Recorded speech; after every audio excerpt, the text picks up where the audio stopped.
when I posted the picture of that big trout that you referred to, I kind of called it now the unicorn trout because it was such a unusual circumstance. But yeah, like you said, that morning, it was a 40-degree morning. Water temperature was 45 degrees. We went out an hour and a half before low tide, hoping to get out there before the bottom of it. And the channel was high and dry. So we had 6 inches of water in the main channel. We had to get out and push. So then you're battling frost and all that fun stuff. But yeah, my theory is in the winter that these big trout. So when I say big, I'm talking 24 inches plus, anywhere upwards of 30, 32, 30, whatever it might be. But 24 inches and above. The colder the weather, the more they go up into the shallow waters and specifically look for that warmth. And it could be a half a degree, it could be a degree, it could be 3 or 4 degrees. On this particular day, we saw the water temp in the mornings, like I said, mid to upper 40s. By the end of the day where we were fishing, it was 10 degrees warmer than that. So that difference, and I tell people all the time, these trout are like popsicles when it's that cold. You catch them in, I know I've seen it on your shows, Tom, with Saltwater Experience stuff. In the colder water, they're cold-blooded animals. They are like popsicles. So you have to completely change the way you fish.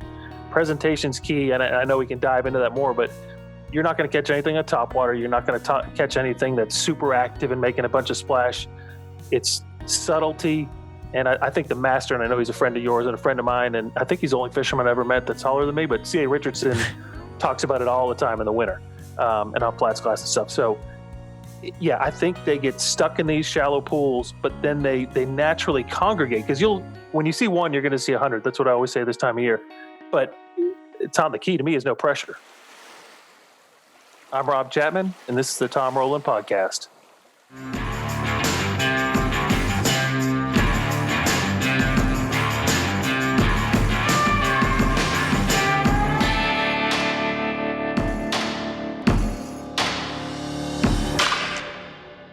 What's up, everybody? Welcome to the podcast today. We got a great one with one of my good friends, Rob Chapman.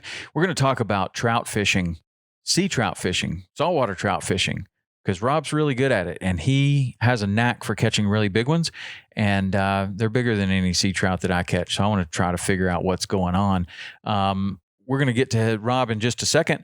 I want to tell you about the last photo contest that we just had for 2020. We just finished a photo contest, and it was pretty cool because we did it for the first time. All the entries came on the text that I'm doing now. So the text number is 305-930-7346. You can actually just text me right there, and that's what all these people did. We had over 300 entries. People just text their photos right to it. It worked way better than Instagram. It worked way better than Facebook. I'm never on Facebook Messenger. So if you try to get me there, it's not going to work. I don't go to Facebook Messenger. I do sometimes look at the Instagram direct messages, but we get a lot of them. So if you want to get a hold of me, we've always had the podcast at saltwaterexperience.com email. That works perfectly. You can still use that.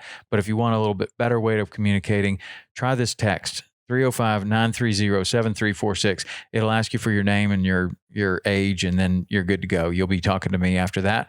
That's how we did this photo contest. And just a little shout out to the people that won. We had Mitch Whittam. He posted a lot of pictures, or sent me a lot of pictures. It was hard to pick one of his because his were all right up there with some of the best that were submitted. But there was this one that I thought was really super cool. And they were down, I think, in Belize, and there was a big, huge, nasty front coming. He was trying to catch one more fish.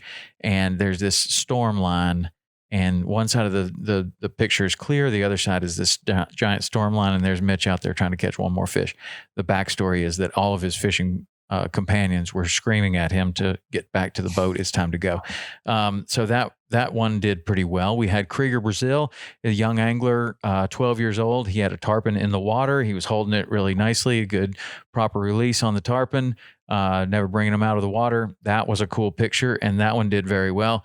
And then Alex Tejada, bone collector kayak fishing, he wins the prize. And the prize that he won was a Yeti 1 gallon Rambler. He wins that because of his awesome photo with his tarpon jumping out of the water with him in a kayak. It was a good picture, really good picture. But thank you to everyone who submitted the pictures.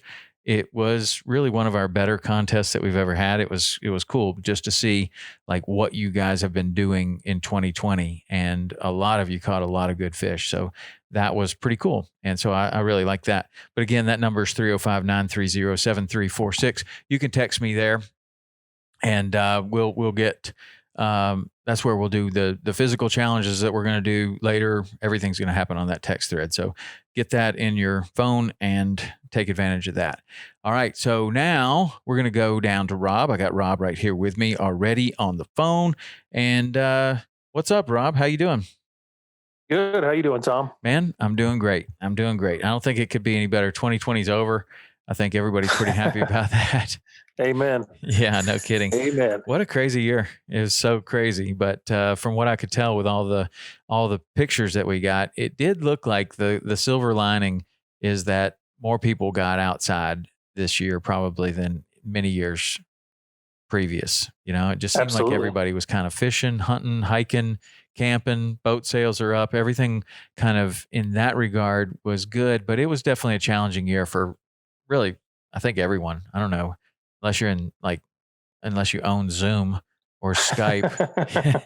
Where we are right now. Yeah, absolutely. Exactly. Well, I've heard you talk about it too, Tom. It's interesting. This year, at the start of COVID, I think it let nature reset. For the first time ever, a lot of waterways shut down, and not just in the U.S., but everywhere. I'm in Florida, obviously. I know you fish primarily in the Keys. I go all over Florida, Southeast U.S., all the way up to Massachusetts, Nantucket. There was a number of months there where fish probably had their first reset in forever. Yeah. But then you have the stark contrast with 3, 4, 5 months into it. Like you said, our industry is setting records with the number of people fishing, with the boating industry. I read an article on golf yesterday that the golf industry is setting all-time records. So, yeah, our what we love to do, a lot more people got out there and started doing it. Yeah, well, that's good. There was always, for the last few years before this, the big concern was how do you get kids into the outdoors, because there was a big void of, it seems like hunting and fishing primarily, maybe golf, but mostly hunting and fishing is the kind of thing that gets passed down from one generation to another. That's like, a father hands it off to his son or his daughter, mother hands it off to someone, an aunt or an uncle or a grandfather. Yeah, absolutely. You kind of pass these skills down, and that wasn't really happening in the age of video games. And honestly, there were just more intriguing, fun, interesting things to do inside, and people were kind of forgetting about the outdoors. I do believe that is the silver lining here. That was something that right away, Robert Trout, I had him on the podcast, and he pointed that out right away. He was like, this is going to be a reset, the first reset in a long, long time. And I think it definitely was. It'll be interesting to see how this plays out like 5 or 6 years down the road, when you take the pressure off everywhere like that for months. And then, maybe you don't notice it right away, but it could be a big deal down the road. But it doesn't seem like it's been a big deal for your sea trout from what you've been posting lately. No, this is, and you and I have talked briefly about this, but yeah, this is my favorite time of the year. The wetter, the nastier, the colder, the windier, the better the trout fishing up here. And I'm in the Big End, or the Big Bend. Sorry, a lot of people see the photos and assume South Texas and different places, or who knows where you'd find the big East Coast traditionally. And Captain Peter Deeks is the master of giant trout. But yeah, I'm in the Big Bend area. Steenhatchee, Horseshoe Beach, Swanee, that kind of area. And where I live now, and I grew up in the St. Pete, Tampa, Bradenton area. Like I said, the colder the better. I've got a number of theories on it. Who knows why? But yeah, if it's nasty, that's when I want to be out there on the water, specifically targeting giant trout. That's interesting because, in the Keys, the cold weather, the offshore fishermen kind of like it because it gets the bait moving, and you can get the north breezes, which tend to be good for the sailfish, and maybe it stirs up the offshore fishing a little bit. But man, when the temperature just plummets, that just doesn't do anything for. You do have some Everglades fishing that the snook and the trout up there, they can huddle together in some holes and stuff, and you can have some really good days. But it just doesn't. I've always kind of thought, man, it'd be pretty sweet if you had a place where when you get the really bad cold fronts and the really nasty weather, that's when it's the best there. So that's exactly what you're describing. That's right here. What do you think it is about? It blows all the water out. Then you have low winter tides anyway. And so like what we were talking about earlier is that you really like it when there's almost no water. Like it's almost really, really difficult to get back in there. Does that just make it to where the fish are more accessible? They're easier to find for you?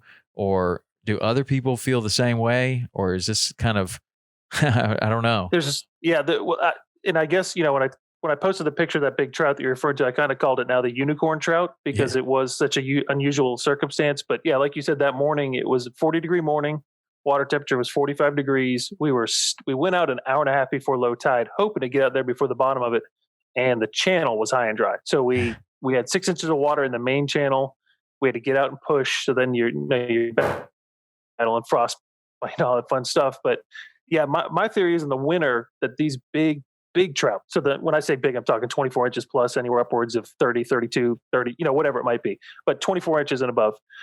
The colder the weather, the more they go up into the shallow waters and specifically look for that warmth. And it could be a half a degree, it could be a degree, it could be 3 or 4 degrees. On this particular day, we saw the water temp in the mornings, like I said, mid to upper 40s. By the end of the day where we were fishing, it was 10 degrees warmer than that. So that Wow. difference, and I tell people all the time, these trout are like popsicles when it's that cold. You catch them, and I know I've seen it on your shows, Tom, with Saltwater Experience stuff. In the colder water, they're cold-blooded animals. They are like popsicles. So you have to completely change the way you fish. Presentation's key, and I know we can dive into that more, but you're not going to catch anything on top water. You're not going to catch anything that's super active and making a bunch of splash. It's subtlety. And I think the master, and I know he's a friend of yours and a friend of mine, and I think he's the only fisherman I ever met that's taller than me, but C.A. Richardson talks about it all the time in the winter and on flats class and stuff. So, yeah, I think they get stuck in these shallow pools, but then they naturally congregate because when you see one, you're going to see 100. That's what I always say this time of year. But Tom, the key to me is no pressure. So on these days, we were the only boat we saw for 4 or 5 hours because we were the only idiots out there. And there was no water. So we were an aluminum based boat. You're going across oysters and rocks. And I would never bring a nice boat in that area. But we're literally dragging bottom left and right all day, getting out, having to push. But the fish, they've only got so many places they can go to. So you're stacking the deck in your odds, but you're also rolling the dice at the same time. But I think, like I said, I think the key is just that little bit of warmth. When it's high and dry like that, those mud flats are just baking in the sun. So when all of a sudden that water starts coming in, the incoming tide starts coming in, that water warms up, and those fish naturally congregate to those warmer areas. And I've heard people say, "Hey, don't post pictures where you're catching them." And 95% of people aren't going to go where we're going when we go there, just because it's pretty stupid to do. But if you got somebody that's willing to roll the dice and you can catch a unicorn, then you take a couple more chances. Yeah. So what about another kind of craft? Is it possible you could get a paddleboard or a kayak or Absolutely. something else back in there? Are you just too far away, or I don't know? Well, that's a good point. So roughly where we fish, and it's not a super secret, but it's 4 or 5 miles from the closest boat ramp. And that's what's unique to where I'm fishing in the Big Bend. And most of the Big Bend's primarily like this. Once you get outside of the rivers, there's no intercoastal. It's not like the Tampa, St. Pete, Clearwater, or on the East Coast where you've got the lagoon. It is one open waterway. And that waterway up here specifically is at high tide, 3 or 4 feet up against the shore, and 10 miles offshore, it's 7 or 8 feet deep. So it's just miles and miles of grass flats. There's not a lot different. So you and I live for fishing, and we always try to find ways to find the most fish, and 90% of the fish are in 10% of the area.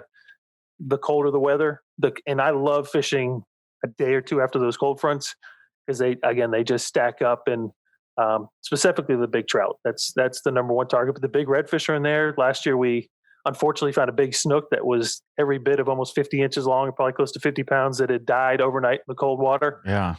That's the difference here. We're north of the Crystal River area, so we get a lot of those hard freezes that never quite make it down south.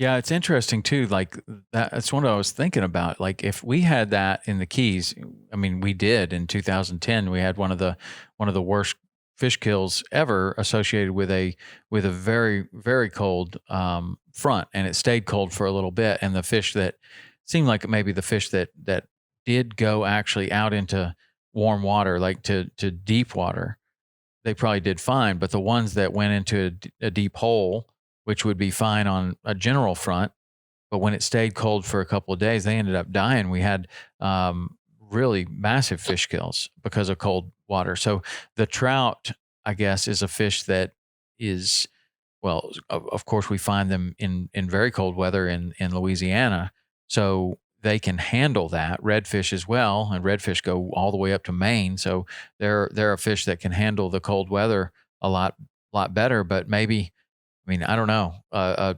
a permit bonefish particularly does not do well with those Yeah, kind of temperatures, and it no sounds like chance. that snook also kind of the same thing. But snook are a fish that in the Keys they do bite really well on the cold weather. And some of the one of the tournaments that we have in the Keys is the Swamp Guides Ball, and it's always kind of cold then, and you can see some big catches from the snook where they just kind of get in a hole and huddle together. But I would think that the trout is just a fish that can handle that. I'm looking at that bass right behind you. Is that your world record bass that you caught? Yeah, that's the world record IGFA length record bass, Mm. and that one was actually, well, I guess that was a springtime bass, but same for the winter. Like you said, that 2010, there's a gar up there which was caught in the middle of the winter, Huh, around the spring. Same concept. Find the warmer water, find the fish. huh. But and I specifically remember, Tom, that 2010 freeze when it came in. It was such a drastic shift. Normally you get the weather line ahead of it. You may get a day to acclimate. That one was so sudden and it was so dramatic because I think if you were up here where we were, it was in the mid 20s and the teens, low 20s, teens, and it set in for 7, 8 days, and it was so drastic. But yeah, I agree with that. The snook have definitely moved farther north than we've ever seen, Hmm. Especially in this part of Florida. And we haven't had any of those major cold fronts and those major sudden ones. So I think they're populating the river. A lot of people are catching them in the Swanee River now, and they're catching them way up by I-10. Wow. It's funny how far north they've come.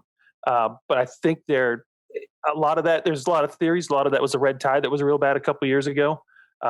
Pushed everything north, including the redfish and the trout, and probably helped this area. But yeah, like you said, snook were gone. 2020, 2021, more snook than I've ever seen in my life in the Big Bend area Wow. and West Central area and all those, probably working south. Huh. That's interesting. Well, the reason I brought that bass up is I was just kind of curious, like where you're fishing and you have an opportunity. I've been to your house before. You got a bass lake right behind your house, and so when you have one of those colder uh, periods, like what we're talking about, like a front coming through, it's 40, and you have the opportunity. You can either go and push a boat through the mud and oysters to go try to catch these trout, or you could go right out in your backyard and go bass fishing. I mean, is it even a contest? Do you find that that the bass are difficult to catch during those same things, and that is the prime time for the trout? Is that what you're kind of thinking? Yeah, it's interesting. We typically, and the family comes in for the holidays. One of our cousins, she catches a bass every Christmas Day, Mhm. no matter what. It's just, we've talked about what I've done around my dock and to help the fish congregate in that area. But I would say the quantities are up over the winter when it gets super cold, and they congregate because it's probably 8 to 10 to 12 feet off the dock. But I don't know where the big girls go. Mm. That's the one mystery. And as you know, off the dock, we use some artificials, but live bait's always the best in that particular lake. It's really stained. There's so much bait and forage that those bass just it's it's shooting fish in a barrel with live bait, and it's finding a needle in a haystack with artificial. So it's such a huge extreme for the bass. But yeah, like you said, if I have a choice in the winter, it's absolutely chasing the trout because I know it's funny. Like you said, I'm accustomed to where I grew up. It was springtime through fall was when we fished. Again, Bradenton, Sarasota, St. Pete area. The winter was nothing. There was mullet runs, there was some sheep's head, but it shut down. Like we just did not fish over the winter. And here, like it's 180. I love fishing from October through about March, and then I don't fish up here off this coast. Huh. It's that time specific to me. It's that water temperature. The magic number is always about 58 to 62 degrees, and it's 100% artificial. Which I love. I mean, you just never know what you're going to hook into. We've got 40-inch redfish on top water in the same spots we're catching the big trout, and you see some absolute lunkers in there when the water gets a little bit above that freezing level. But that mid 40 level, those big trout, like I said, they're I don't know where they stay when the water is completely out. If they're back in the creeks or if they push out on the flats in a little bit deeper water. But like I said, when those mud flats heat up. Hmm. And Well, but it again, you got to be risky. makes a lot of sense. I mean, same kind of thing happens in the Keys on the reverse in the summertime when you have all the water's up on top of the flat. You have the outgoing tide. It's been heating up there, so it's hot. And until you get that cool incoming water, nothing's happening. And Great point. it's kind of the same thing that you're talking about, except the reverse. The ground is warm because it's been out, and then the water goes over it and starts to warm up because it's very shallow. You get close to air temperature probably.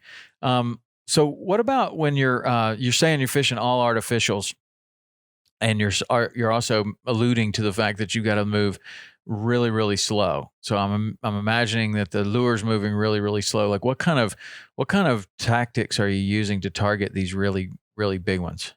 Yeah. So as you know, number one is finding the fish, finding where they're at, but number two is catching them. So I think the biggest factor, obviously outside of the weather when they move in, is pressure. This goes to the point of the nastier the weather, the less boats in the water and the less pressure. But the slowness for me is the key. We don't use a lot of it's a lot of times it's just drifting and covering water. We use not just one but two drift socks at times. So you almost want to be moving at almost a complete crawl. You want to just be covering a little bit of new water. A lot of times, just as you know, seek out potholes and that kind of thing.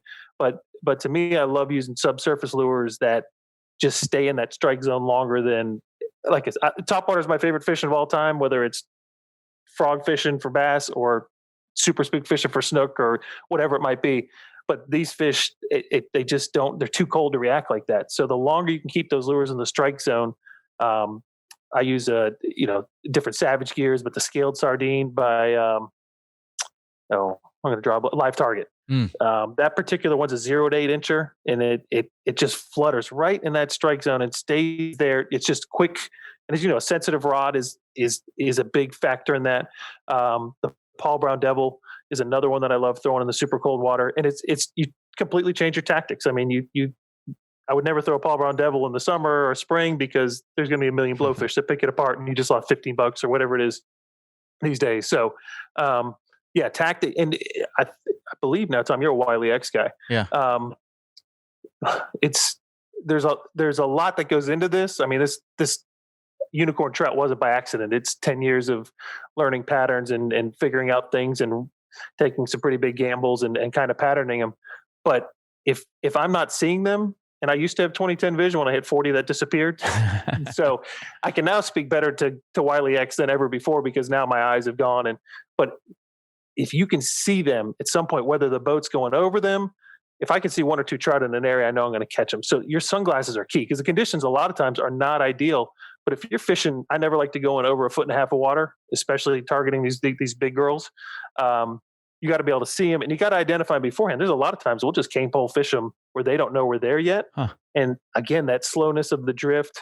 And there's sometimes we're using the trolling motor. But my number one buddy that I go with, he doesn't even have a working trolling motor. So it's a drift game, but those drift socks are so key because then it just keeps that lure in that strike zone. And then power pole, everybody loves a power pole. When you get on a good bite. Do you use that drift paddle on the power pole? No, I haven't done that yet. Okay, so that is supposed to work kind of like a drift sock, and you can adjust you're drifting and you can put one of those down. You can adjust the attitude of the boat with it, and it might move a little slower. But tell me about the drift sock, because I've never fished with one of those, but I have fished with a sea anchor lots of times offshore. So it's the same concept. I'm aware of that. But then you're saying you're only fishing in 1.5 feet of water, and there's oysters all over the place, and you're talking about using a drift sock. So I'm a little lost, and I'm sure other people are too. I don't know how that works. And you say you're using 2 of them. So explain the drift sock that you're using. What does it look like? All right, so it's very similar to. I'm assuming it's like the sea anchor because the ones we use offshore are huge. Are massive. I mean, they're huge. Yeah. So I would say if I had to guess on the length or the width of the actual size. So it's like a kite. It's like an inverted kite that captures the water. I'd say the opening is maybe 2.5 feet big. What's funny is that, like you said, the last 2 guys I've gone with, because I try not to take too many people to these areas and do it, but some good guys that I know that have always wanted to do it and trying to teach them some of you can, like you said, you and I can talk about this all we want, but until you get out there and experience, it's a whole nother level. But they didn't know what it was. And so most people don't carry them. You can get them at Bass Pro Shops, for example. but it is essentially a water break that's just funneling the water and slowing it down. But I would say the total opening is maybe 3 foot in circumference Okay. on these. And when, depending on the tide, depending on the wind, your drift, you can be, if it's 15, 20 miles an hour, you're going way too fast across those zones. And I'd say that's probably what 95% of the people are doing out there on these flats with these big fish. So you put out one, if it's still not enough, put out two. Most people would say that's overkill. I am a big time action guy on lures. I love seeing the top water. I love seeing the explosions, but you have to completely, there's times it's mind-numbingly slow, Tom. I mean, you've had Ron Riles on here, and he uses flukes a lot. I can't fish flukes. I can't stand it. It seems like it's taking forever. I can't wait on the bass. But for some reason, with these lures, these suspenders, and especially when it turns visual, like I said, when I depending on the conditions, with Wiley X, they have different brands for each condition. If it's low light conditions and I can see my lure just shining enough, you'll see them flashing all over it. It's like catnip.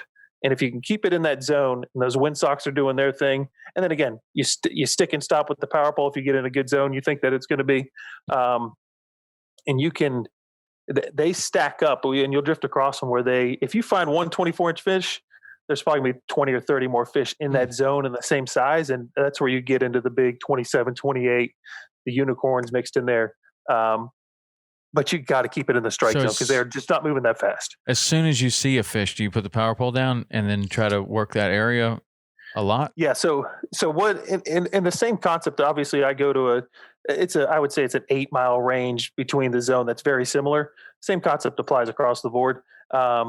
If you get in a good zone where all of a sudden you pick up one fish or you see a fish, there's going to be more trout. And there's going to be redfish mixed in with them too, really. Anywhere in the Big Bend of Florida, if you find a big trout, you're going to find redfish.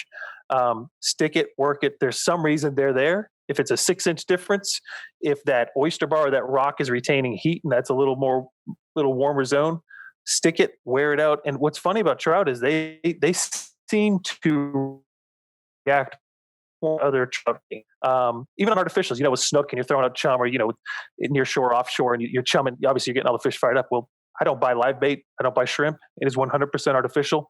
But they seem to react more once one or two kind of bite it, and then it almost turns into a competition with them. I don't know if that's true or not. That's just what I've seen from watching that lure just dangle, and then to me, Tom, I know you like sight fishing permit. Sight fishing, and this is probably why fly fishermen love it. It's a whole nother level. Yeah. Yeah. Well, it adds so much for me. I mean, I don't know. A lot of people like to blind fish or don't really care so much about the sight fishing, or they're not in an area where they can actually see the fish as well as, we're very fortunate in the Keys where we have clear water for the most part, but, sight fishing it's everybody's got a little bit different definition of it. I mean, if you're fishing in muddy water and a fish tails, now you can see the fish tailing and you're kind of sight fishing where, we see the entire fish a lot of times, from a long way away. And, but it's still, I'm still kind of a little bit curious about these drift socks. So say you're using two, are you going to use both of them off the stern, or are you going to put one off the bow, one off the stern to try to keep the attitude of the boat a certain way? Or does it depend? Are you fishing a little creek where that's not possible? Like, how do you determine where you put the drift sock? Yeah. Great point. So a lot of the zones I like to start when we're fishing like this is a little bit deeper water because it's low tide, and find some of the deeper patches and really just throw out the two right off the bat. And one's off the stern, one's off the bow. And they're as simple as going right through the anchor cleat. And they're amazing to me because you could throw them out just out of the, wherever they're stored, all crumpled up, and you put them in the water. It's like magic. They open up and they catch the water. So we always, it's a great point because you don't think about it. I'm used to it. We throw the two out. We see the way the wind's pulling, if the current's winning. Every time is different. I get this question all the time. Well, which way do you like to drift? Or which way do you like to move? I'm like, we don't know. You got to adjust every time you're out there. It's a different day. The conditions are totally different. The wind, the wind is obviously the number one factor. But depending on that tidal movement, especially during the winter, that water could be flying in, and you're moving 4 or 5 miles an hour with the wind and the tide going, and you've got no shot. You simply don't have a chance to slow down. So those, it is amazing too. Like you said, if you place them both in the stern or both you like to fish off the bow, you can flip flop it, and it's just every day's different. And as soon as that tide stops or the tide slows down, you got to shift them again. So it's constantly experimentation and finding out on the fly. So it seems like if you have the wind and the tide going in the same direction, and you're really cruising through an area, and you put out the sock, you're going with the tide, but the wind is probably pushing you faster than the tide, so it's slowing you down. Is that the idea? Yes, absolutely. So instead of going, I'd say 2 miles per hour is a pretty fair estimate with not much wind. If it's a really strong current with what your drift speed would be, looking at the GPS, that wind sock 1 will knock it down to 1 mile an hour. Put out 2, you're down to about half a mile an hour. So I think it knocks it down about a quarter of the speed that you were going. And then, like I said, you can just work those lures and again, you could drift and stick, but to me, it's covered a ton of water. And this is where Tom, and I think, and Peter Deeks talks about this a lot, and CA does too. Superior equipment. I mean, you can buy something off the shelf at Walmart and luck into a fish, but to consistently catch giant trout, unlike any other fish that I've ever seen, and this is why they're my favorite species. And I don't know if you could attest to this or not, but to me, a 24-inch trout is a different species than any trout between 12 and 24 inches. They fight different. They're more aggressive.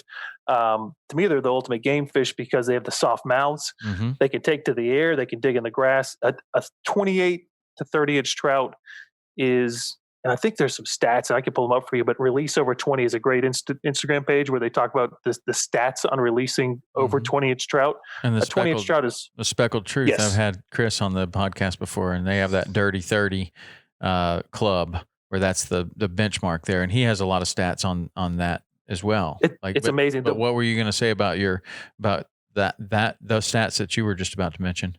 Well, I think they say a 20-inch fish is 4 years old, and the mortality rate to get to that age, it's staggering. I think it was 1/100%. So you're talking about that 20-inch fish is a survivor out of thousands to get to that level, and that's your breeder. So it's everything when you get to those big trout becomes exponential at that point. That 24-inch trout is going to drop so many more eggs than the 15-inch trout, and vice versa. And as you know, I mean, they're not the toughest fish. A redfish you can beat at half the depth of the boat, and he's going to swim off like nothing happened to him. Trout are very soft. Their mouths are soft, but those big gators just turn into a different species. So that's where the superior tackle to me comes. You've got to be able to cast it a mile, because if they sense the boat, if they feel the boat, they didn't get that big by accident. It's not like a mahi-mahi. I think it was a mahi-mahi grow something staggering like super 20 fast. inches. Maybe the fastest growing fish in the ocean, it's been said. A 4-month-old mahi-mahi's almost 2 feet long or something. It's crazy. These fish take forever. And so what does that mean? That means they're that much smarter. They're that much more aware of what's going on. And on a high pressure day, if you've got 30 or 40 boats, you're not going to catch a 30-inch trout. You're not going to catch a 28-inch trout. It's going to be a tote because they hunker down, they bear down. So I in particular, this trout that I caught, the unicorn trout that we're talking about, I don't know. I'm so cautious of spending too much time out of the water with those fish. And I was on a new boat, didn't know where his ruler was. He was on the tower, and he was still fishing while I was bringing it. He netted it, missed the net the first time, got it the second time. I'd put her in the 30, 31, but her girth, I mean, I hate putting a boga on them. I don't know how you'd weigh them other than that. I took some measurements based on laying her on the boat. Had her out of the water about a minute total, but she looked every bit of 10 to 12 pounds. She actually had cellulite on her. I've never seen a trout that looked like that. But we got up at 4:30 in the morning. I did not have a bite until noon. She finally hit at noon. The water was stirred up. It was murky. Totally unprepared because I hadn't caught a fish. Normally when you get in these hot bites, you got everything. I've got my IGFA length record ruler ready. Got the rubber net, all these different things, had nothing ready, which is of course when that type of stuff happens. But yeah, these big fish, I don't know if I can talk about the rods and reels I use on this podcast, but well, I had a question because one of the things that you keep going back to is that trout have really soft mouths, and if you've done any trout fishing at all, they do have very soft mouths, and oftentimes the hooks pull, or and if you're going to go trout fishing, I tend to want a rod that has a really soft tip. But you also said that you need to throw it a mile, so I'm wondering if you're using braid for these big ones, because those two don't necessarily go hand in hand. You can throw it a long way, but monofilament has stretch, braid has no stretch. And so let's talk about that for a minute, because that's kind of an interesting thing. whether or not you're using braid or not. Yeah, and to that point, I had actually the night before this trip, I was talking to my buddy that I fish with all the time, and we were texting. I was watching Flats Class with CA, and he was talking about again about the soft mounts. We'd know it, but sometimes different things click. And I was like, I've been throwing the same setup this entire year, and Tom, I don't know how many fish I lost between 26 and who knows. I mean, when you lose them, they're always bigger. I'd say between 26 and 30 was a fair estimate. Probably a half dozen fish that would take these live targets, and a live target has two sets of trebles. Mm-hmm. So they'd come up and you'd see that they just make these huge swirls. It's like an overslot redfish, and then they'll jump up and I lost, I can't, at least a half dozen fish like that. And I thought, what's kind of to your point, if you've got braid and your natural inclination, and I'm not a bass fisherman. I mean, I love bass fishing, but I do it completely backwards. I use spinning tackle. I don't like bait casters, but there's no give of that braid. So I intentionally, before this last trip, downsized the reel and I downsized the rod. It's still a 7.6, so I shouldn't say it's a long rod, but it is a light action, like you said, a soft tip. Because I simply was losing too many of those big fish that they're so violent, and that mouth is so soft that if even with two sets of trebles in there, I was losing way more than I was catching of the big trout. So I go with light braid, usually 12 to 15 pound test. I was using Florida Fishing Products is who I use for my reels, and been with them since kind of their foundation with Ty Nelson and some good guys, and seen that product evolve. But yeah, lighter setups on the reel. A big trout's not going to spool you, so you don't have to worry. It's not like a snook or a giant redfish that if you've only got 100 yards of line, you're in trouble. They're not going to do that. They're going to peel some drag, but they're going to be more about the violence, whether it's upwards or downwards. So yeah, light braid. As light as you can get, but at the same time, like you said, how do you cast it a mile? Well, that's why I use a 7.6. And I'm using Bull Bay rods. They've got a new one called a Sniper, and it casts a mile, and it's got enough backbone to where you can kind of horse around those oysters if you need to, but at the same time, you got to be sensitive. But there's no easy answer to it. You've got to be able to. That's why to me they're the unicorn of all the fish. Because a big snook you can outsmart a lot of times. You can sink a ladyfish. You can do different things. Same with the big redfish. Redfish is just, and I love redfish, but they're a glorified catfish in terms of how they eat. You don't have to really outsmart them unless you're sight fishing them in Titusville or something. So yeah, to me they're the ultimate stock, and the ultimate catch is going for those big girls. What about mono? When did you stop using mono? It's probably been, let's see, we're in 2020. I stopped using mono. I don't know if you know, the Watts brothers used to fish the redfish tournaments. I fished my first tournament with, now I'll forget which one it was, Greg or Brian, one of the twins. Yeah. And I was throwing mono. He was not. And this was back in 2000. So I'm trying to think how new braid was even at that time. It was a fairly new technology, probably about that time. I didn't know anything about it. I'd been throwing mono my whole life, and he would still whip me today, even if I had the right tackle. But I asked him a lot of questions. What are you doing with this? Why are you using this? And the tough, because we were fishing a lot of oysters. And luckily we ended up winning. That was the old Southern Redfish Tour that's now defunct. But we ended up winning that tournament. And I lucked out and caught one on a spoon. He caught the bigger one. And he was 10-1. And I was like, what do you need? And so we went into the difference between braid and mono. And to me, Tom, I'm a tall guy. I'm 6'5". To me, if I can whip it out there and just get the distance, I think that's the number one factor for catching the big trout to me. So the braid is the way to go. Mono would have the stretch, but would they hit as much? Who knows? I don't know. I mean, I wondered that about trout fishermen, because I don't do a lot of trout fishing, but I also don't use mono. I mean, I use fluorocarbon, I use mono leaders, but everything I've got is braid. And like you, in that same time period, especially when we were fishing those redfish tournaments, it became so obvious and so clear that you could cast so far, so much further. And, I didn't have to re-spool the line every night like I was doing with monofilament, but I do still think that there are applications for monofilament. A lot of the offshore guys like it for sail fishing. In fact, in some tournaments, it's required. You have to fish monofilament, and you have some old school guys that that's the way they've always done it. That's what's required in the tournament. They see no reason to do anything different, because on game day, they're going to go with mono. Yeah. So on a lot of offshore boats, you do see that everybody's spooled up with mono, but a lot of guys are coming around, especially as it applies to deep dropping, like, because the braid was as much of a revolution as it is for casting in shallow water with really light baits. It was that kind of revolution in deep water because you can drop straight down and there's almost no drag on the line anywhere, where the monofilament was getting really, you'd have this huge belly in it going down so far. But I do see that trout fishing and trout fishermen could have a real good application for monofilament. And instead of going with, it's kind of interesting because the technology in rods and line and everything has gone to lighter, faster, stronger rods, line that doesn't stretch, that you can throw so much further, so you can catch larger fish, particularly like tarpon, where I can throw a weightless jerkbait further Crazy. than anyone could cast a two-handed spey rod in a world championship, and further than I could ever cast, a small lure. And you're doing it with 20-pound braid now, and you can do that on this rod that will handle a big tarpon.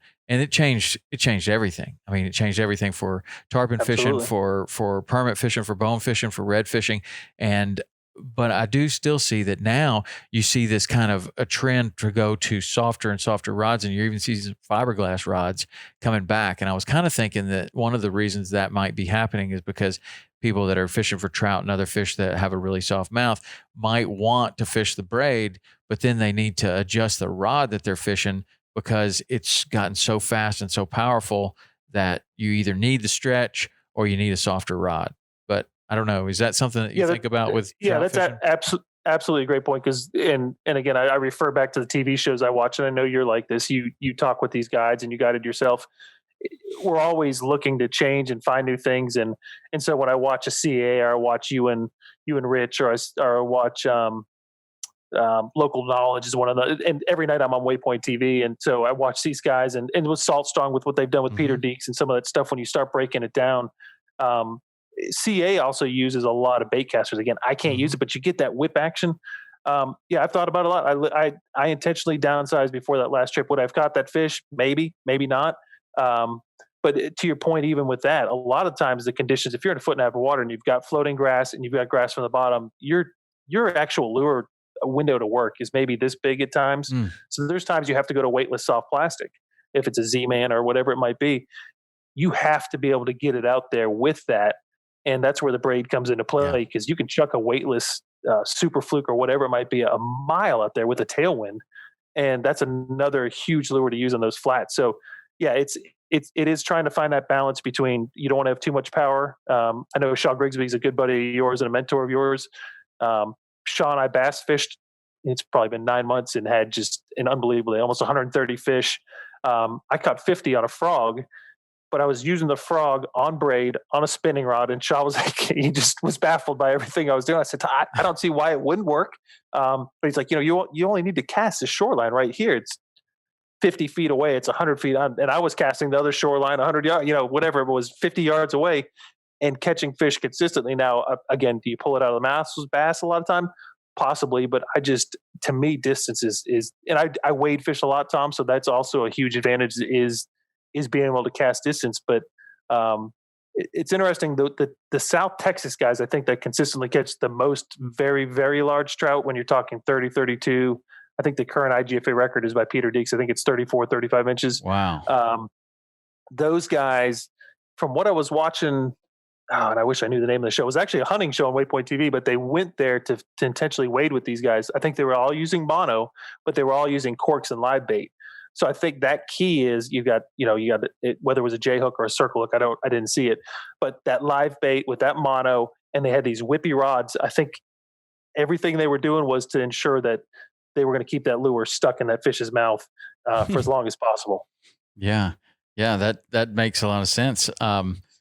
What else do you think is the difference between catching the large trout? Let's talk about like all year long, not just, we've really focused on this cold weather time of the year, but you kind of pursue them in much bigger window than just the cold weather. What's the difference between guys that are catching the Peter Deeks of the world that are catching really big ones, and then the guys that go out there and they want to catch a big one, but they just never quite connect with a big one, or maybe just every now and then, but there's no consistency to it. What's your advice for that? I'd say the number one thing is get away from everybody. So if you see a dozen boats in an area, again, redfish doesn't matter, snook, they don't seem to care, but those big trout, you're not going to catch them where there's a ton of pressure. So you've got to work. You got to get out of your comfort zone. You got to go shallower. You got to go back into creeks further. You've got to push the limits on oyster bars. And a part of that now is not necessarily, you don't need to wreck your boat, obviously, but it's learning the water, learning as those tide move, where to go when the tide's here. And I don't know, Tom, when I'm out there and I'm going with guys I've never been with, I feel like I talk too much because I'm just constantly reading the water, reading which way the grass is flowing, seeing which way the fish are facing. There's so many other little factors. Another little fact I think is a huge factor in all this for artificials is I think you've had him on your podcast, is using the tactical angler clip. Oh yeah, Alberto. Crazy Alberto. So that tactical angler clip to me, I'm not. You are the master of knots. I am not. I tie one simple knot I've tied since I was 15 years old. When my dad kicked me out of the boat and said, "Figure out how to tie it on your own," and it's 3 times through. Pull it in a clinch knot. It's worked for me. It's never failed me. But that tactical angler clip to me is a game changer, especially for trout and redfish, and probably for snook on the flats with artificial because of the action it gives. Well, explain what it is, because a lot of people don't use that, but it is available from Alberto Nee. He's a remarkable angler, and that's just one of his ideas. He's got lots and lots and lots of good ideas. But explain that what that is for people that don't know. And here's and I'm going to explain it, Tom, because I don't know why he developed it, but I'm going to tell you why I love it and my theories on it. But it's almost like a swivel clip, but it looks like a paper clip, and you can literally. I bring it there. I bring 2 or 3 or 4 spinning rods every time I go. Everyone I have has fluorocarbon leader, like we talked to. I had to guess we hadn't talked about that, but I like to use 20, 25 pound fluorocarbon leader. Doesn't have to be super long because a lot of times the water's not that clear. But that tactical angler clip looks just like a paper clip on the end of it. And it is as simple as you slide it on, slide it off. It's rated 25 to 50 pounds. I've never had one in 10 years fail me. But you can change lures on a heartbeat. So instead of having to retie, to me, these big trout, the key is making 1,000 casts. You're not going to go out there and make 5 casts, drink a cold beer, kick your feet up and catch a giant. You might luck into that, but not the way I'm doing it. It's making 1,000 casts, fish a unicorn. And so to me, it's changing lures. Every, whatever you might be using, you can change them in 2 seconds with that. But I think that clip and I'm using my fingers. I mean, I guess they're probably, maybe an inch long at the most. It's like, action. It's kind of like an oblong split ring, right? Yes. But you don't need split ring pliers or any pliers at all to change the lure. And so that's what Alberto saw a while back is like, man, I am cutting back this fluorocarbon leader, and if I cut it back 3 or 4 or 5 times, now I have to change leaders. What a waste of time. I haven't gotten a bite yet. Your leader's pristine, but you need to be changing lures often. So that's a super great idea. Yeah, and I think, Tom, to that point, I don't know if this is why you developed, but I think the action is that much better on that lure because it's almost like tying a loop knot or something that gives you that play. So that action on whether it's a live target or a savage gear or whatever, or a soft plat, that slight twitch, and as you know, you've probably seen it in action with some of the more natural you can make that lure, and CA says this all the time. I keep referring to these. I consider them the masters in our industry, and yourself. Got to make that fish. It's got to be his idea to eat that lure. Try to force feed fish. You can't. You and I. You're a master of sight fishing permit. You think you got to figure it out. Well, on one day, guess what? If they're not feeding that way, you got to adapt. They're going to tell you how they want to eat. So don't force feed them. There's 5 or 6 key lures I keep switching to on every trip, and there's some days it will only be the pink Paul Brown that they want, the devil. That's it. They won't touch the white one or the green one or this hard plastic or Miridine. They only want that. And so you got to constantly be shifting and evolving and making 1,000 casts. But I think that action that swivel clip does is, to me, it's like you said, time, it's money because you're not cutting through sometimes I'll leave the same fluorocarbon on for an entire season of this trout fishing if they haven't run any oysters or any rocks. And it's just that much more wiggle, that much more twitch, whatever it is. any advantage you can get with that is an advantage. And you've had that's crazy Alberto. You can follow him on Instagram. It's crazy_Alberto_knee KNIE. He's on Instagram, and he also has Tactical Anglers. Is on Instagram as well. So that's where you can get those tactical angler clip. Those tactical angler clips, and they've got all kinds of stuff. He catches all kinds of good fish. Alberto does, and he knows how to cook them. Yeah. Well, he doesn't really cook them. He makes it sushi style. He mostly eats them raw. Boy, it's crazy. Yeah. But Tom, I'll go to this point too, as we're kind of wrapping up. We're talking about all these different things, and again, I could talk about this for hours. But I'm not sure who your guest was, but you talked about someone. I think it may have been your podcast with Shaw Grigsby, but you were talking about the difference in tournament fishermen. Why this one guy in the Keys, when you have all the best anglers in the Keys, and he would win every time. And he'd said it was as simple as, I'm 5% better at tying my knot. Yeah. My hooks are 5% sharper. And so the way I describe to new people out here doing this kind of fishing is, if you're 5% better with your rod, if you're 5% better with your glasses, if all of a sudden you've got 10 things you're 5% better at, then your odds, you just stack the odds in your favor. Right. And again, there's sometimes you just get lucky and catch a big fish. That's a fact. But yeah, I think you'd be lucky. I think you'd be lucky to end up 5% better. And in a lot of things, I think it's a 1%. Like seriously, like 1%. And there's 50 things that you need to pay attention to, and that 1% adds up to 50% better over time. And it is interesting. Just like I was talking to Shaw about, and just like what you're talking about, the Peter Deeks of the world, the guys that catch these fish all the time. It's not that they're doing something radically different. Sometimes they are, but a lot of times it's doing everything just slightly better than everybody else, slightly more detail oriented, slightly better, slightly more careful, staying slightly further away from the shoreline than other people. Exactly. And just little things. It looks like they're doing the same thing to somebody that doesn't really know yet. Yeah. But they're not. That's a great point. Yeah. And, they're obviously not. Well, that's what, and I think you had on with Joe Simons, one of our mutual friends from Saltstrong, talking about the difference in getting new people out there fishing versus established people. Well, our entire industry, the number one goal of all of them is to get new fishermen. Mm-hmm. That's it. The most established fishermen have their patterns, have their techniques, are set in their ways, but those new guys are the guys that you're, like you said, and maybe this is where COVID has helped our industry. Maybe it's a good thing, maybe it's a bad thing. Maybe there's a lot more pressure on the water, but it's bringing new people. So when they start to try to learn it the right way, these subtle things, and I think like Joe even talked about it, is it a bad thing that you're teaching everybody these better techniques? I don't think so, because when you're creating smarter anglers, you're creating more conservation-minded anglers. You should be creating more respectful anglers. But yeah, number one, if you're going to try to catch, it's not just big trout, but any big, subtle or big fish that is smart, like a bonefish. I love going to the Bahamas and sight fishing and just walking the white beaches. The ultimate spookiness. It's those trout those bonefish off the beaches. It's getting away from everybody and getting away from the pressure and push back into where you've never pushed and explore and see what you can find. And yeah, I mean, you never know. That's where, to me, the unicorns live, is where not all the boats are. Yeah. I don't think that, I think that's the people that are maybe upset because somebody's learning how to fish really well from the get-go, and they're not maybe paying their dues like they had to, because there wasn't such a thing as the internet when they grew up, and all this information wasn't available to them. I don't think it works like that. That's like a scarcity mentality. I think that there's no lack of things that we can learn about fish. There's no lack of skills that we can develop about fish. There's no lack of technology that can help us to cast further and have rods that are lighter and lures that work better and look more realistic. And when people get better, everything gets better.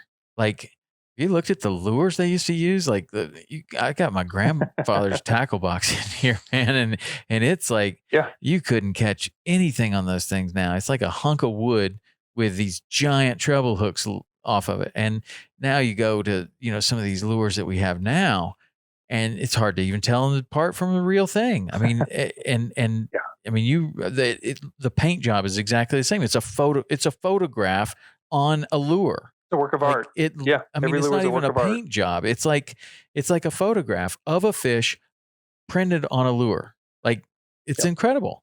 And then the way they swim and all these things, they just get better and better and better. But when that happens, the fish kind of get used to that. And then you got to step up your game a little bit more. And that just takes everyone Yep. to a little higher level. And it's just like when braid came out, or I don't know, any of this stuff, the fly rod technologies that allowed people to, so many more people to cast a fly rod good enough to catch a fish. People got mad about that. Like, it should be hard to do this, but it shouldn't be hard. It should be fun. That's what we're all trying to do. We're trying to have fun. Well, even the new depth finders are same. Right. Yeah. Well, man, some of that technology now, have you seen Oh, the Lowrance thing that looks like, I mean, you can see them swimming around in front of you. see the It's actual ship. unbelievable. Yeah, No, you can see the it's fish. You can see the fish. You can see the school Well, I of think shad. You can yeah. see the tarpon. I've got a side scan that I can tell it's a tarpon because I can see his tail has a V, and it's not round like a permit. Like, that's a tarpon. That's a shark. I can Yeah. see the dorsal fin. Like, it's crazy. It's gotten It's better, an interesting, but it yeah, it's doesn't an make interesting them all topic. that much easier to catch.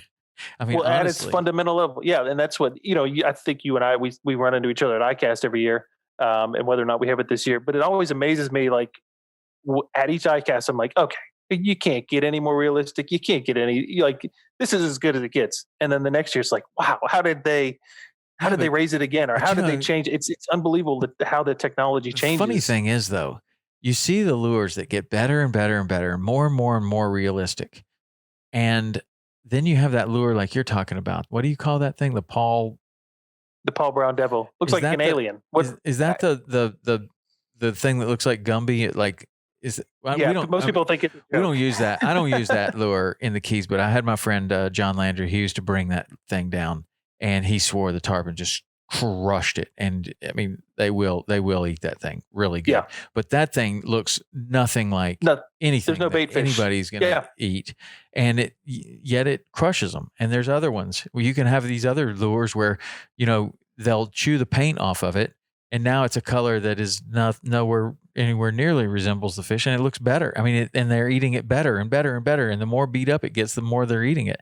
So, like, while you can get more technical and more advanced and more realistic, it doesn't necessarily mean that it swims more realistic or that it looks more realistic than an old rattle trap or something that has been around forever, that has stood the test of time because the thing really looks good, right? Yeah. Like or a Zara Spook. I mean, that's like, that thing's been around It's my favorite forever, lure. Super man. Spook. Yep. Right. And It's the same body as 50 years ago. right. And you could put a super great paint job on it, but one that's got all the paint chewed off of it might fish better than that one. So I don't know. I think it's an exciting time for fishing. I think that there's a lot of technology around the corner, and the braid just keeps getting better and better and better. I mean, I get this stuff. It looks like sewing thread, the Daiwa J braid. You get it, and it's like 20-pound test, and crazy, isn't it? you're like, it's obviously mislabeled. Like, Yeah. this has The to be diameter something is else. yeah. And it's so thin, and then that makes the reel smaller because now everybody's fishing with braid, so there's no reason to have the size. What I used to use a 4,000, now I can use these little tiny spinning reels, and they cast just as far, and they're light, and you can hand them And to you can feel anyone. everything. Yeah. Yeah. But I don't know. It's an exciting time for fishing, and I don't know that necessarily. I don't think that more information out there to make people more um, better anglers right away, and more conscientious and more aware of what the resource means and how to take care of it. I don't think that's a bad thing at all. I agree completely. Yeah. And that's where I know you really take pride in this. And then everybody we've mentioned, CA's the ultimate teacher. I mean, it's called Flats Class, and Joseph, these guys teaching the right way to do things right off the bat. I mean, you're speeding up the level, but again, if you put in the time, you're still going to have to put in the time, because at its fundamental level, fishing is man versus a wild animal and cricket trying to fool it. And I think that's what keeps me going and you going, and any angler every day you go, it's totally different. You can figure out this, but it's still exciting when you've tricked that fish into falling for something that's not an actual bait, especially with artificial. Live bait, same thing. You're still fooling the fish. But that's why we love doing it, because every day's different. You never know what you're going to catch. And I know one of your guests that you've had on here was the lone winner, Jordan. I mean, he talked about a whole nother level man. of. You hooked me George's up with a great him. guy. That was one of the best podcasts we ever did. That one was amazing. Yeah, I think you launched him to Joe Rogan right after that. So right. Joe owes you for that one. Yeah, Joe Rogan is always stealing my guests. I don't know what the deal is. It's unbelievable. You think he'd have a deep enough well where he's going, but Jordan, what he did, and it changed alone. And like we're talking about technology, but at its fundamental level, you're just tricking a fish, or you're trying to catch a fish. He does his survivor camp now, where he's making these lures from hand with scraps, and then he's fashioning these nets where you're putting them in. It's just fascinating to me, because that's where it's probably something I'll never do. I talked to Jordan about maybe trying to go up there this summer to the mountains in Idaho with him, especially a city beach boy like myself, not knowing any idea what I'm doing up there, and he can just fresh meat. But I think you and I and others that see that there's little bits of that we're like, huh.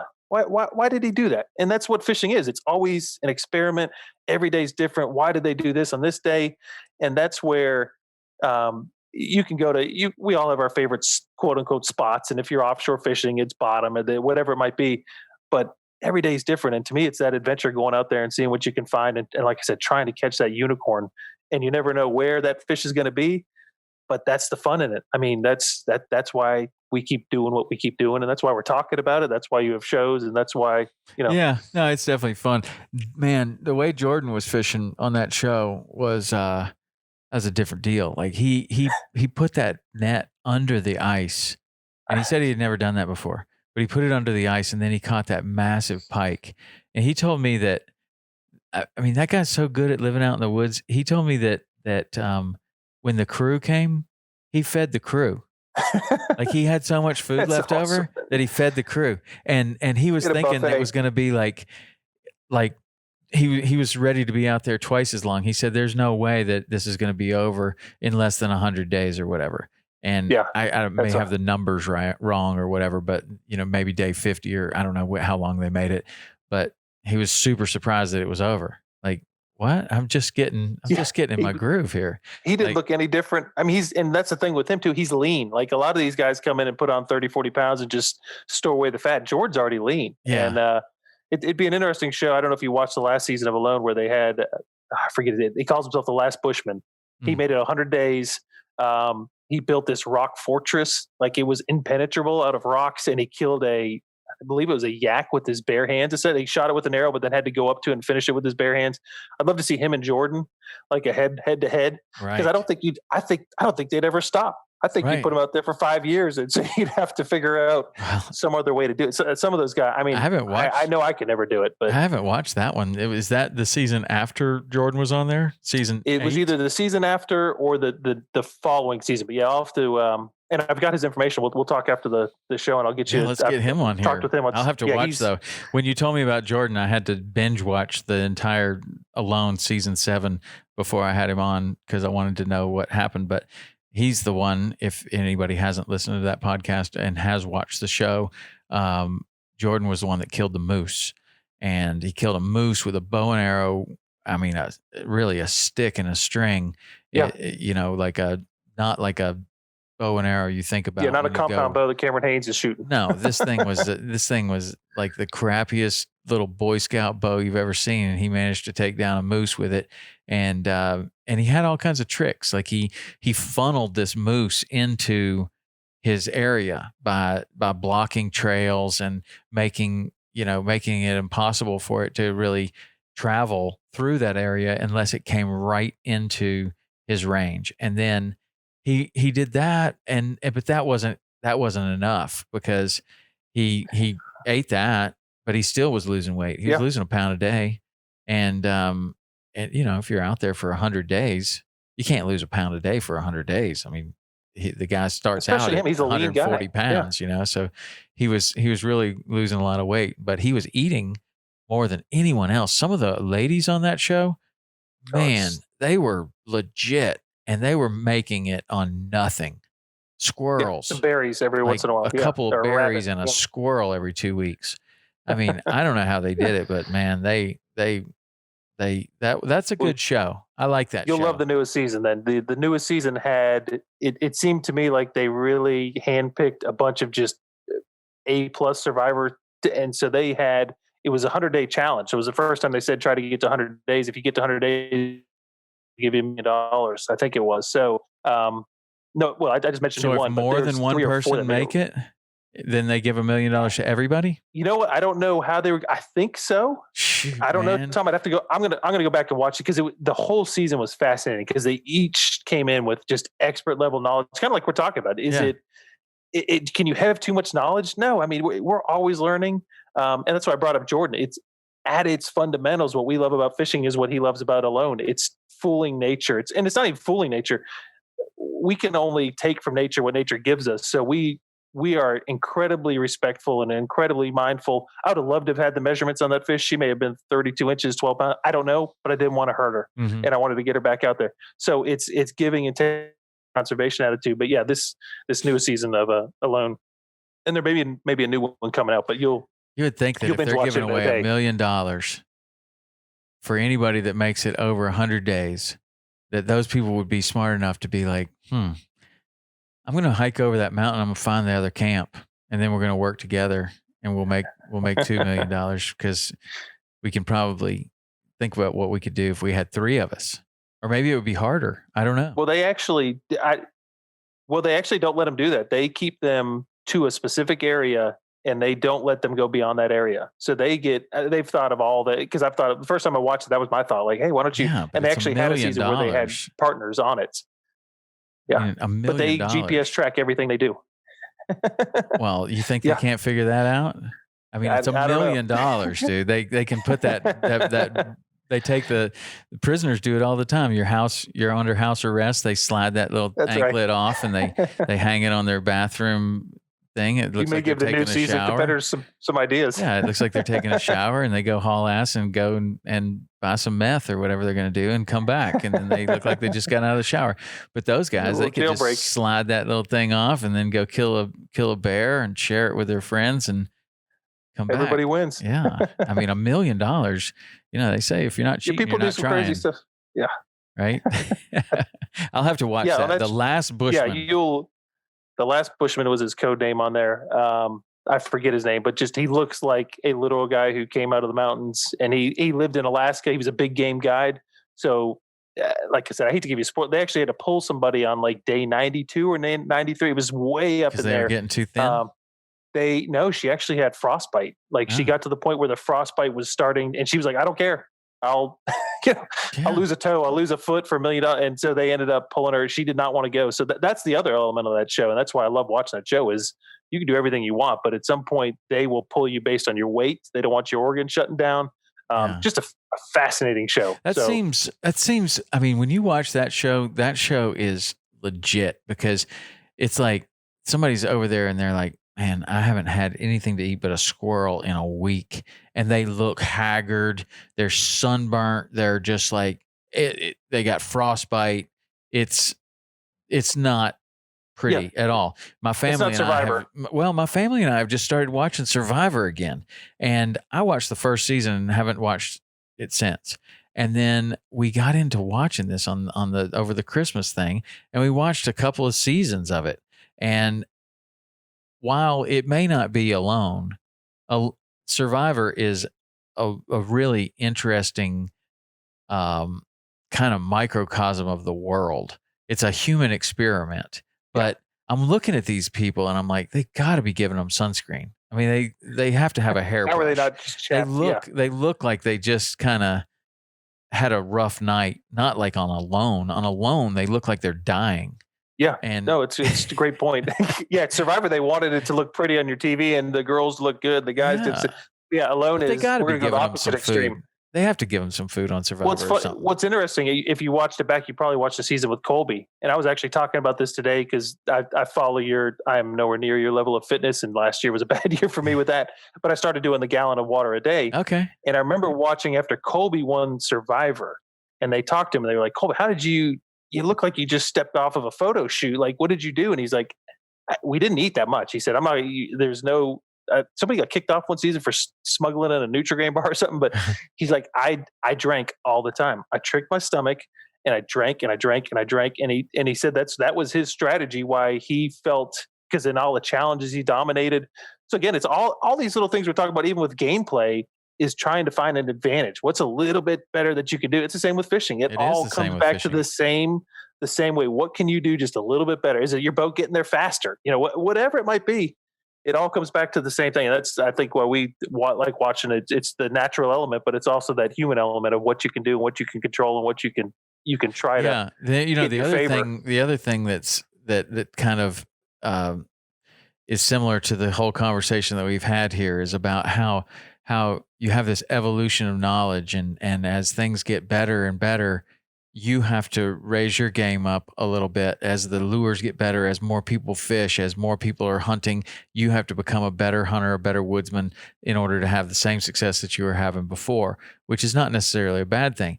And in these Survivor things, I mean, they've got like 37 seasons or something. So every year, these people are studying these past seasons, yes, seeing where they made a mistake, what they would have done. They have an idea of how they're going to play this game. In the first couple of seasons, they didn't even call it a game. Like and now they're like, it's like they're human chess players. Yep. They're human players in a game of chess. They know that they have to do things to make it to the end, and they have to walk this real balance. It's like a fine line of balance between being a liar and not doing right for people and being truthful and honest, and that rarely wins. And it's just a very interesting kind of thing, but it kind of goes back to what we're talking about, like this evolution of knowledge that as the game progresses on something like Survivor, the players get better and better and better and better and better. And that's exactly what happens in the fishing and the hunting world, is that as more and more people, as Salt Strong is educating more people and getting more people into fishing, the whole sport kind of evolves to a higher standard, because now guides, when they get a beginning angler, they have an idea. They've watched some videos. They've watched some things. They know a few things, and so that guide can take those people and show them a different experience than having to show them how to hold the rod and having to show them how to set the hook and all these things. So I don't know. I don't think it's a bad thing at all. I think it's kind of an interesting comparison. I never thought we'd be comparing fishing to Survivor, but that's how some of these conversations go. Yeah, but they're all, and again, it's all related, and that's the funny part. That's why I brought up Jordan last season alone. Jordan raised the bar to such a high level that everybody that comes on the next season, like you said, they're studying that. But that's the same with fishing. When I watch those fishing shows, I'm like, there's sometimes I'm watching like, oh, I've been doing that for 10 years. And there's other times where, dang, I never thought of that slight advantage of doing this. And that's where you're great. Rich is great. You guys know some things a lot intuitively. But for the average guy sitting at home, that's not intuitive. They don't live out there. They maybe get on the water 10, 15, 20 times a year. So if we can help those guys in those windows do better, I just don't see that being a bad thing at any level. And we've been using, I know you and I have been talking about other things too, but a rising tide floats all ships. It's the same analogy with this to me. If you get 58 educated, conservation-minded anglers on the same flat versus 49 Googans and one really good guy, your experience is going to be a whole lot better because you're giving each other the space, whether you got there first. And I think it's what I don't bass fish much, but watching them, all those guys in those areas, how do you tightrope that line? But it's because they're all educated. They're at the top of their game. They're the 1% of the 1%. I think the more, and your podcast is great at doing it, the more we can educate people on whatever platforms we have. And it's not just education, it's entertainment. Because if you're not having fun doing it, then what's the point? So, well, that's exactly it. And some people don't have enough fun out there. Yeah, they don't. Absolutely. Or you kind of forget. At some point, sometimes you get too serious about it and you forget that the bottom line is that you're supposed to be having fun. If you're not having fun, maybe you should be doing something else. but I don't know. I still Find have another fun hobby. doing it. I still have fun doing Yep. it. Well, Rob, I know man, we that both was do. that's some really awesome advice. Do you want to leave us with anything? One little nugget of information that's going to get everybody to catch their biggest trout ever in 2021? Whew. I know we've covered a lot. We've been talking almost 90 minutes. So if I were to give a couple to hit the highlights with catching a big trout, it's one, get away from the pressure, get away from everybody else, um, push your limits, go places you've never been, get close to that oyster bar, get deeper in that creek. The big unicorn trout are not going to be sitting there for everybody to catch. And then again, step up your game, step up your tackle. You've got to be able to cover as far as you can be able to have the sensitivity to not yank it out of their mouth. So it's, you're walking a tightrope catching those giants, but that's where the fun's at it to me. Get away from everybody, push your limits, push your tackles limits, and see what happens. Right on, man. Right on. All right. How do people follow you? How do they find you and keep track of you and communicate with you?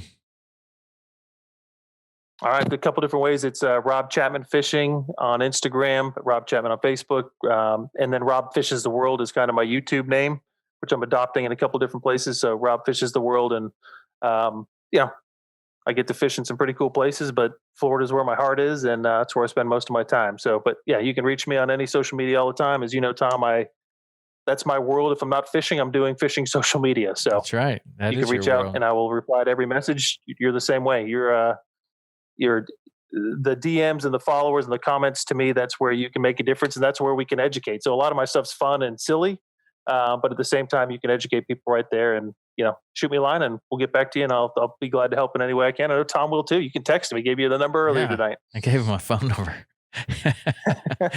Give out your phone number. I won't give that out. That's right. It's a 386 area code. We'll still go with that. Okay. All right. Yeah. People were asking, they're like, what in the world? Why are you giving out your phone number? But it works. It works good. Anyway. All right. Well, that's cool. That's it for us. Rob, thank you for coming on and sharing your knowledge about big trout. And we'll have another awesome guest next week. So stay tuned. And if you have any questions about this, you want to hook up, you want to get in touch with Rob, certainly go to his social media. If you want to get in touch with me, 305-930-7346. That's the number. That's the way to do it. That's the best way. All right. Till next week. See ya.